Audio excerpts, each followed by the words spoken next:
Hi, this is Mark Scorched-earth, and you're watching CMS TV. Stay tuned.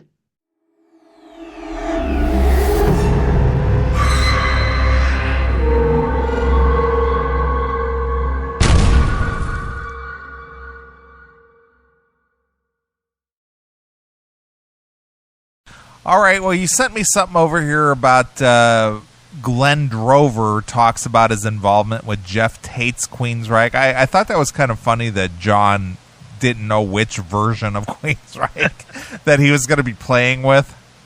That was funny. I think it's the latter. I think it's the band with the new singer, but I'm not really sure. He don't care. He's not going to see him play. Of course not.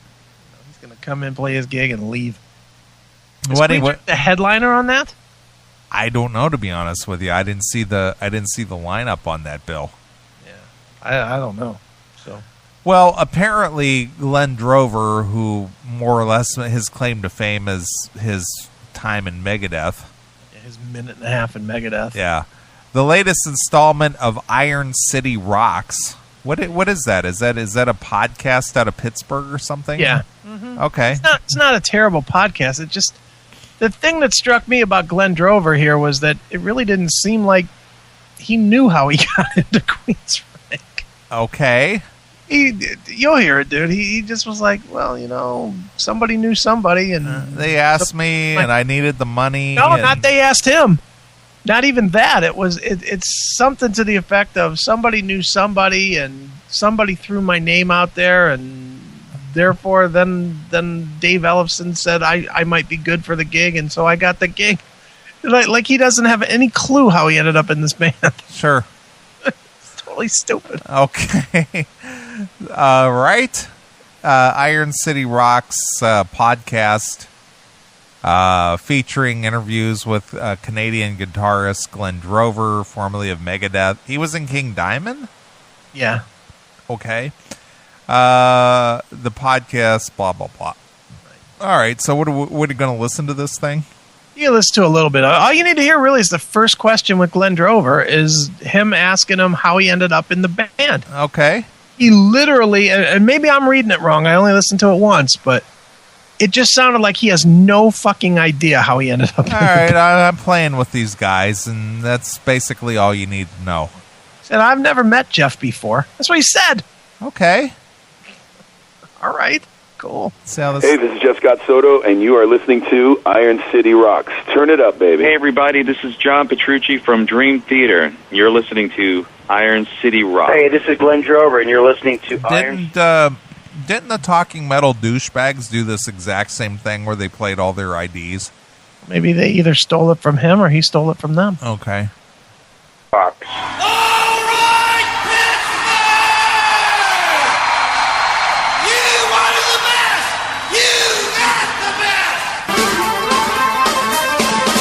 Doesn't Kay and Abby start off with that same thing? You asked for the best, you got the best. Well, that was Kay and Abby. That was Kay Abby. Nobody ever heard them, so except for us. Okay, Kay and Abby. But they did play that same thing, right? They did. Okay.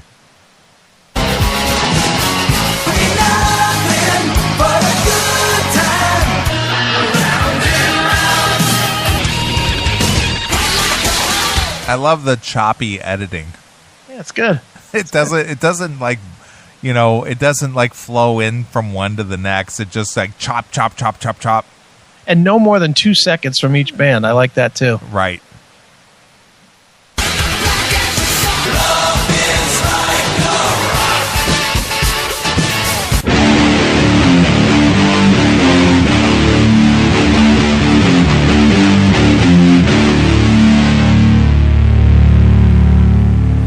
Hello and welcome again to episode 169 of the Iron City Rocks podcast. How about if they number these podcasts now? Isn't that what the Talking Metal does? Maybe we should number ours. We're at like about 400 or something. I think it's way more than that. Are we? 16 years times an average of 50 a year? No, but I'm saying podcasts. Oh, podcasts. Okay. Yeah, I mean, show-wise, we're at number like 2,000 or something. Well, let's see. What do we got? Like 16 years times 50. So we're 500,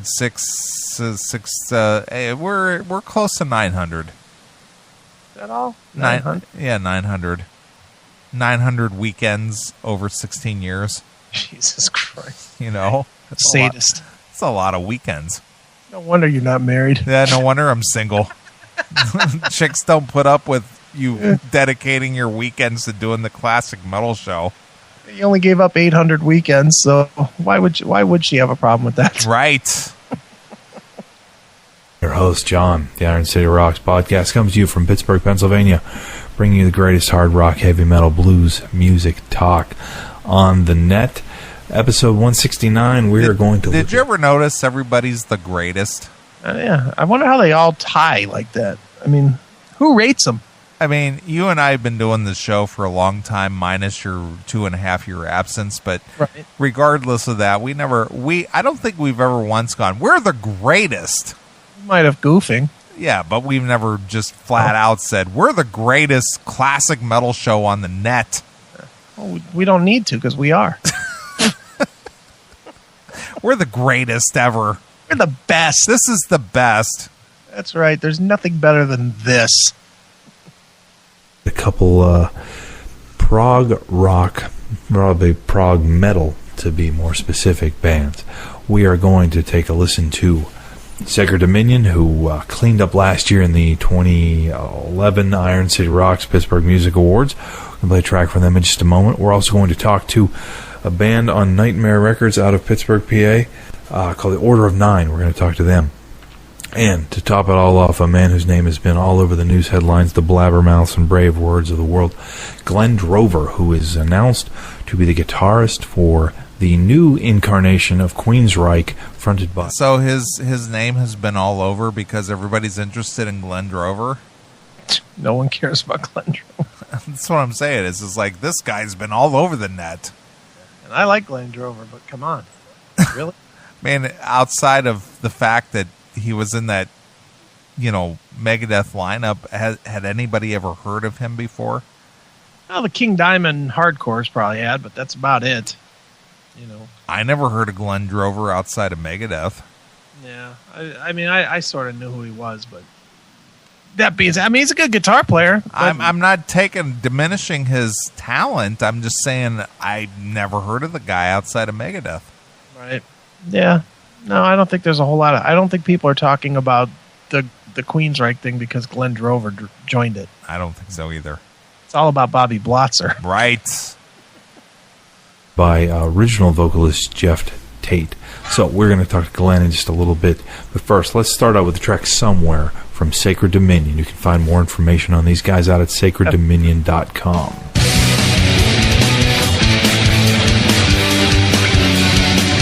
So does this guy play whole songs or what? Yeah, fast forward. Oh, okay. I should have cut this up. I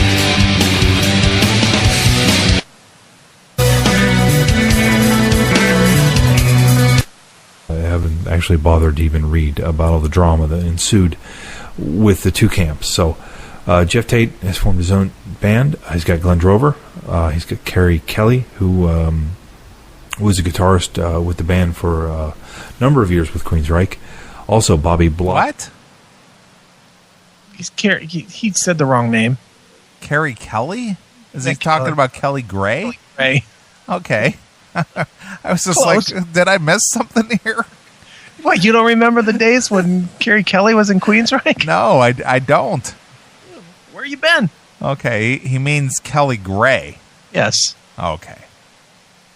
Of Pittsburgh fame, drummer of Rat, and Rudy Sarzo in the band. Rudy Sarzo, who had just been on the show a couple weeks ago, who is in Animetal and Tread and has been in Quiet Riot and Ozzy and Dio and a million other bands. So, did I ever tell you the story about flying out to L.A. and Rudy Sarzo was in this, like, 2 seats away from me? No. I was flying out of Chicago, going to L.A., and I was in first class, and I looked over, and Rudy Sarzo was like 2 seats, like 1 row over, 2 seats back. Nice.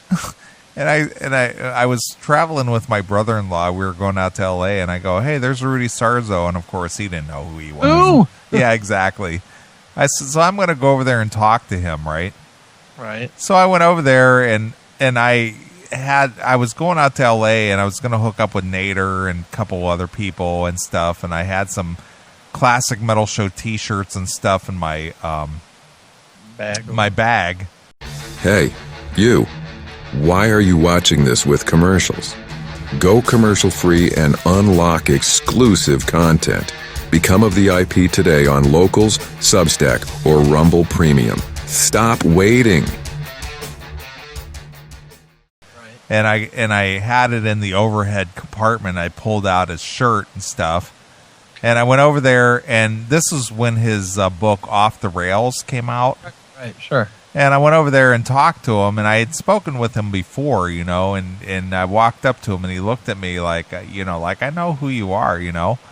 Right. And I went over and said, you know, "Hey, Rudy," you know, and I told him who I was and stuff. "Oh, yeah, I remember talking to you and stuff, and we were kind of chatting." Right. And this was when, this was right after Dio had passed away. Okay.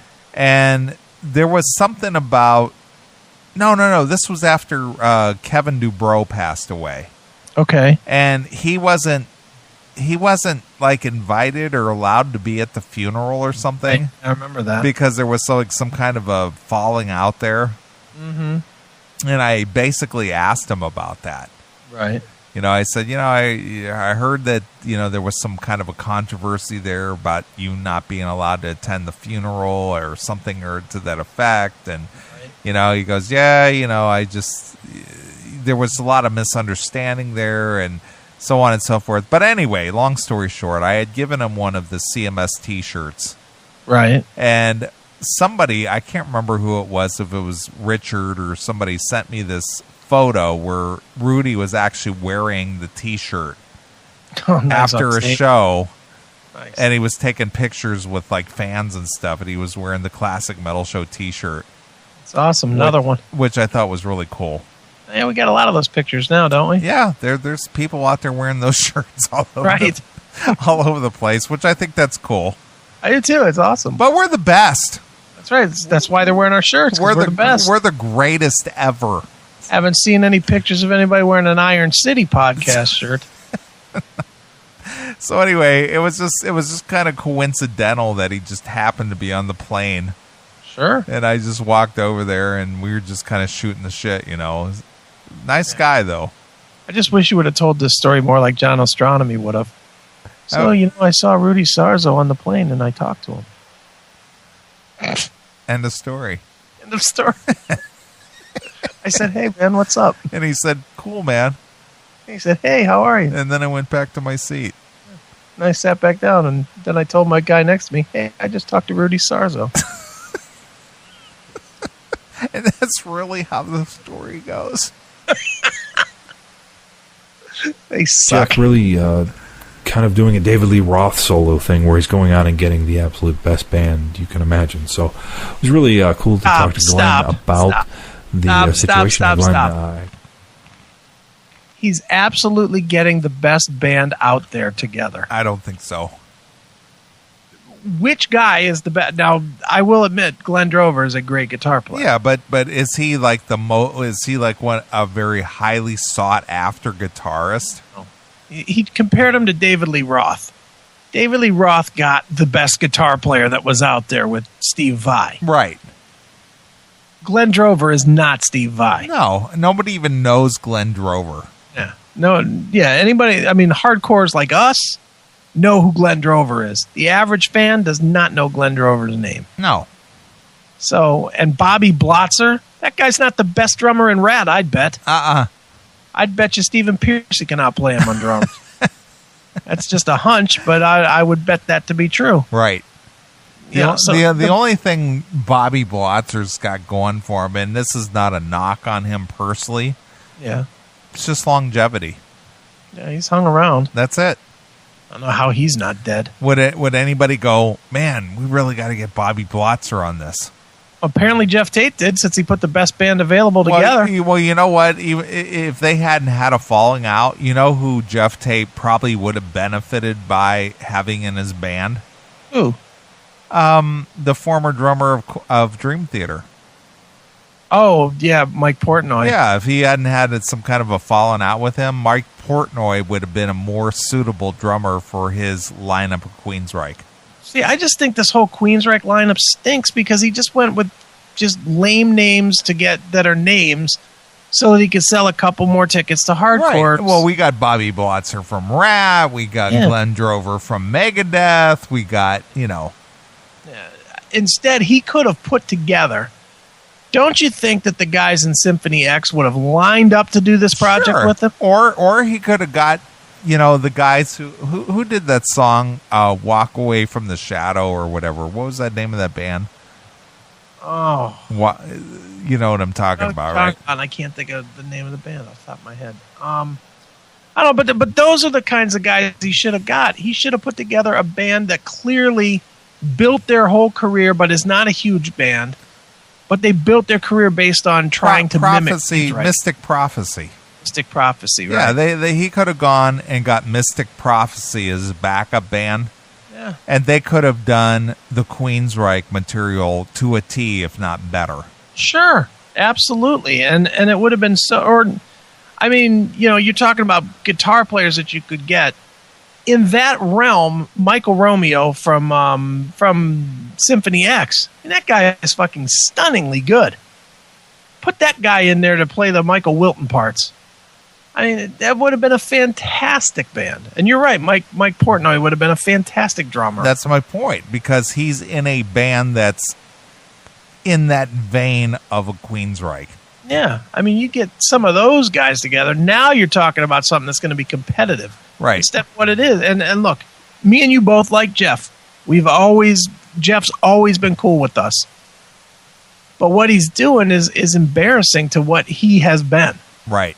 He's always been that guy that was, integrity and class and whatnot. And putting this fucking ragtag lineup of guys that bounce from band to band is just a poor idea. I agree. I can't believe he's doing it. I'm stunned that he's doing it, to be honest. Right. But anyway. Hadn't even, as we spoke, met many of the guys in the band, so it'll be very interesting to see how the chemistry of the band comes together as they get together. So, as those of you who had been following our Facebook page, Geoff Tate is doing. Why will that be interesting? Well, it's more or less just a hodgepodge of guys that have nothing similar in common. Why does this guy think that'll be interesting to see how the chemistry comes together? What even makes him think the chemistry will come together? He doesn't. He just knows the names. Yeah, he even said himself, these guys don't know each other. Right. They've met each other. Right. So you don't know that they can play together. It just sounds bad. Tour right now. He's doing some tours with dates with Alice Cooper, doing some solo shows. Those are solo shows. Those are not Queensryche shows. And the difference is? What's the difference? That's my point. What's the difference? Well, I'm going to one of these Queensryche shows, by the way. Yeah, I know. You told me that was coming to Tim Ripper's Tap House. Yeah, at the end of October, I'm going to one. And Ripper has a special on it where you can get half-price tickets. Really? They're going half price? Half price as long as you buy your dinner there. Oh. If you come in between 6 and 9, you can get your dinner and a half-price ticket. Hey, I'm going to be here all week. Don't forget to tip your waitresses. I'm Geoff Tate of the pseudo Queensryche. Somehow I got a feeling that before it's all said and done, you'll have special guest bartenders, Geoff Tate and Queensryche. Right. Don't forget to tip your bartenders and your waitresses. I'll be here all week. Try the veal. It's great. What a tour will be forthcoming, as Glen mentions in the interview. Think of that more as a 2013 kind of thing. So, a lot to look forward to there. So, without further ado, we're going to talk to Glen Drover. Ouch! What's up with that overdriven music? Come on, that's his leading into interview music. That talk to me music. I appreciate the fact that people are out there doing podcasts and whatnot, but at least, come on, just deal with the levels, will you? Yeah, because it's not like you're doing it live where you can have all kinds of fuck-ups. Right, like we do. Like we do. Yeah, we fuck up all the time. That's right. Especially me. Jesus Christ, lately. My studio's been a disaster area. Well, when I get up there next week, we're going to fix some shit. Right. I'm doing great, thank you.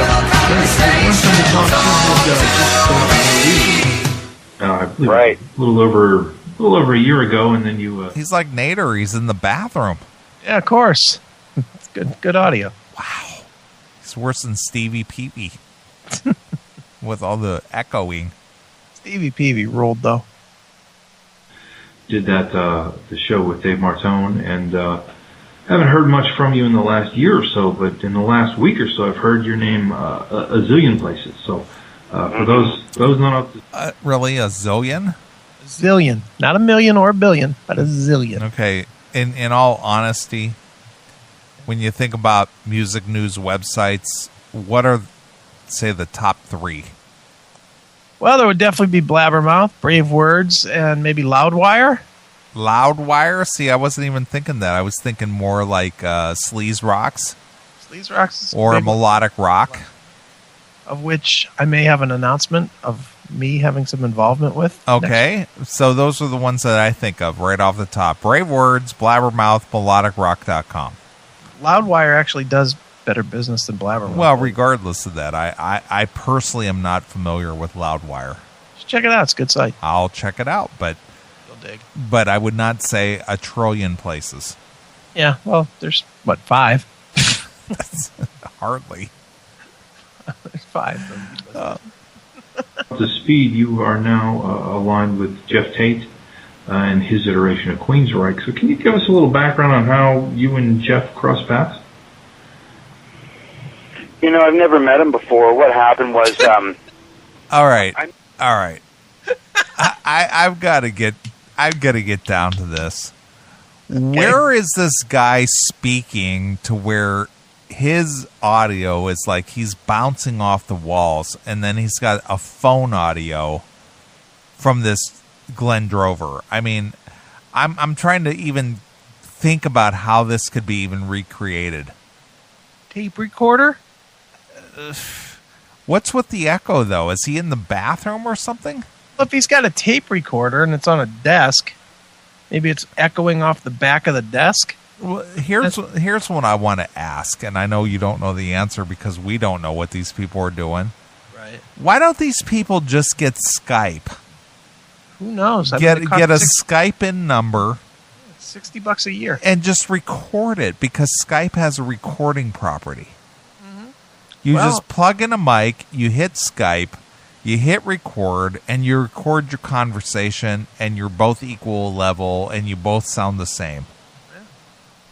Or even if they do it with a tape recorder, run the tape recorder out from your computer into the tape recorder so that you get both audios and you sound clean. But this echoing and this phone stuff, and it's like holding up the phone up to the microphone, and you're like in the bathroom, and I don't understand why this is so difficult, especially when there's modern technology that's available to anybody to do. Dude, it's not like everybody can afford $60. You don't even have to pay the full $60 for the month or for the year. Oh yeah, I know. You could pay like $3.95 a month or whatever it turns out to be. Holy smokes! I'm not 100%. I think it could be part of some management that he has or whatever. Some guy who's also good friends with Dave Ellefson from Megadeth. Okay. I guess they were talking about members and stuff, and my name came up. Excellent. How in the world, if you're going into a new band and you're doing interviews about it, how do you go into it with the story of, I have no idea in the world how I ended up in this? Somebody was talking to management, and then Dave Ellefson mentioned me, and the management thought, yeah, this guy would work, and why don't you give him a call? And yeah, I don't know. I've never even met the guy. To be honest with you, I'm not even a Queensryche fan. How about bigger issue? If you're Geoff Tate and you're putting together your new band, do you not meet him first? You would think. Maybe I'm stupid here, but I want to meet these guys. I want to have them in. I want to audition them. I want to see if they can do what I need. I mean, how does he fucking know? Because some manager guy told him that this guy could play? This guy could play guitar. He's all right with me. Yeah. All right, I'll take your word for it. I'll take him. Yeah, he's in. He's good. Yeah, we don't ever have to get together to rehearse, I guess. I mean, seriously, am I wrong in thinking that just sounds really poor?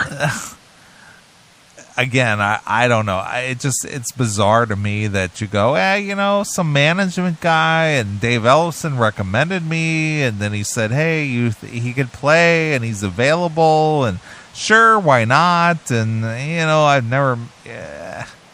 That's the part that gets me the most. I've never met him.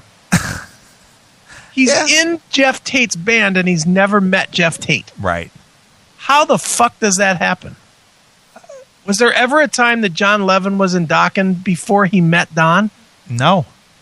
Was there ever a time that Sammy Hagar was in Van Halen before he met the Van Halen They bring guys? them down. They audition them. Go, hey, does this guy have chemistry with us? Does he pull off the attitude we need or the style we need? Or, is he fit the bill? It's not... But do I like the guy? Yeah, do we get along? You just got thrown out of a band because they all hated you. So now you're bringing in guys you're announcing guys in your band that you don't even know like you, or you can get along with, or you can have a conversation with. Right. Really? Do you play well with these other members that I've chosen to be a part of this band? Is there chemistry here at all? Right. It just sounds like it's going to be horrendous. It's just like, we'll just throw this together. This guy's been in the business for a while. I'm sure he could play. Yeah, I'm sure he'll figure it out. Whatever. We'll work it out as we go along. If not, I'll spit in his fucking face. Jay is his name or something. But I know. Or something. Some guy. I think his name's Jay. He put me in the band. This guy, I don't know. He just said, whatever. And I said, okay. And he just said, okay, we'll throw you, 600 or 800 bones a week. And I said, yeah, fine. I'm out of gig right now. Sure, I'll take it. Whatever. Unbelievable.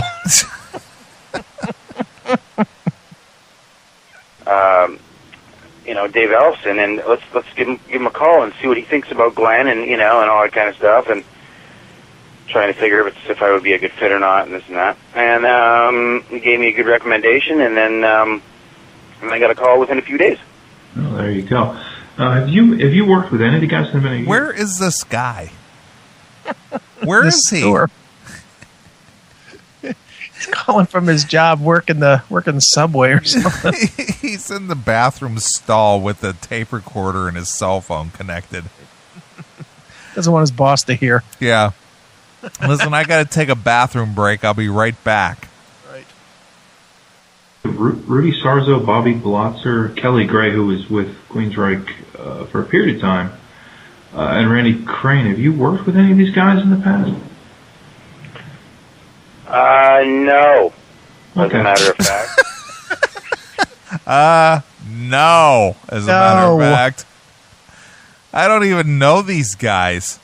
What's their names again? They just told me to show up. Can you believe that? I mean, granted, this isn't Rockline or something that's going out over commercial radio.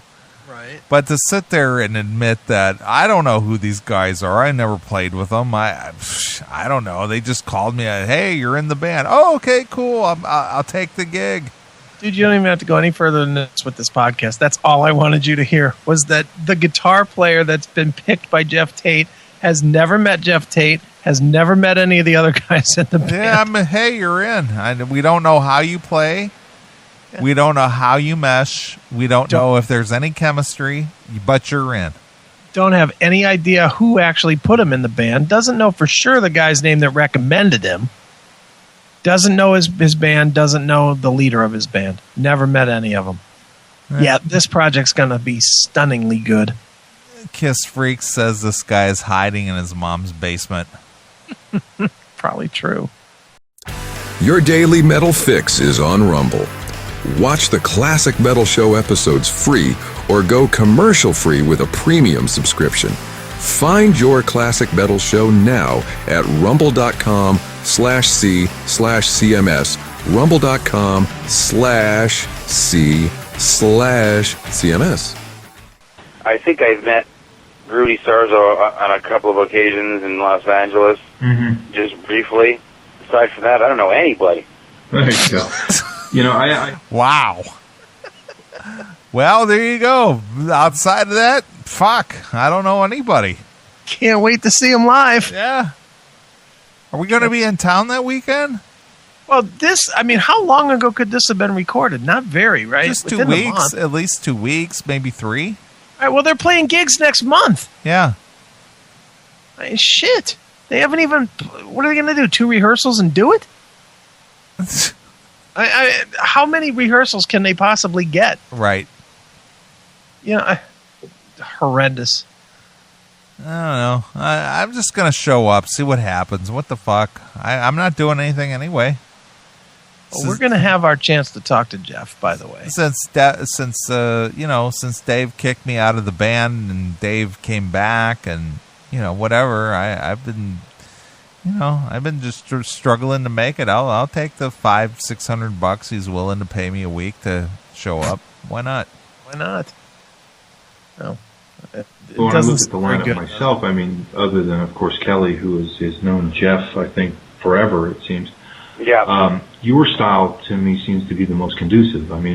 Rudy does have the ability, I think, to be almost like a chameleon. He's got his Metal project and Different Tread, I believe, is the other band he's playing with right now. So he seems to be pretty malleable to any situation. But Bobby Blotzer, you kind of a different style of music he came from as well. So do you guys know? Yeah, but the guy is a really good drummer.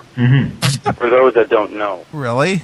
I never knew that. I never thought, geez, who would be really good on this project would be Bobby Blotzer. That would be the first one to come to mind. Okay, if you, and obviously we can't do it now because we're already talking about Blots, but if somebody came up to you on Thursday of this week when you're not thinking about it, and said, hey, name me the top 10 drummers in the kind of music you listen to, would Bobby Blotzer ever be in that top 10? No. No chance. No way. There's no chance he would be in the top 10. Maybe even the top 20. Outside of the fact that he's been in Rat since the inception or, early on. Mm-hmm. What has Bobby Blotzer done, aside from the Saints and Sinners thing? Dude, obviously Contraband. Okay. Outside, nothing. He's not like one of the most notable drummers out there. He doesn't. Bobby has played with Rat, but is he an outstanding drummer? Is he a Tommy Lee? Is he a, outside of the, classic metal? Is he a Phil Collins? Is he a? See, you're stretching into like good players. I'm saying he's not a Mick Brown. He's not a whoever the drummer was from Love Hate. He's not a Simon Wright. Right. He's not even. No one considers him even in that category. Right. Nobody does. He's lower tier. And that's not even slapping him. I like Rat. But Rat, look, anybody can play drums in Rat. That's my point though. He is not a standout drummer to where, oh man, we got, it's not like we got Bobby Rondinelli. Yeah, exactly. It's Bobby Blotzer. It's just like, okay, well, I don't know that I would even recognize anything that Bobby has done. Yeah, if you heard only Rat drum tracks, would you recognize them? No, probably not. Of course not. Just sound like somebody beating drums. Right. That's my point. There's nothing stylistically that sets him apart from anybody. That's exactly it. So the way these guys keep saying Bobby's such a good drummer, who says that? Who said? Yeah, who's ever said that? No. So I'm sure he's going to be able to play this stuff, no problem. He's very, very good drummer. What most people know him for is more basic hard rock, Sure. which is what Rat do. But he's a very. I've seen him in a couple of live situations, and he's no slouch, man. He's a good drummer. Yeah, Bobby. Well, he stated it right there. Most people know him as a basic hard rock drummer. Right. Basic. What was the band that he wanted us to play when we interviewed him last? He's Emerson, Lake and Palmer. King Crimson or something. No, Emerson, Lake and Palmer. Yeah, something horrible. We played like 10 seconds of it and turned it right off. Right.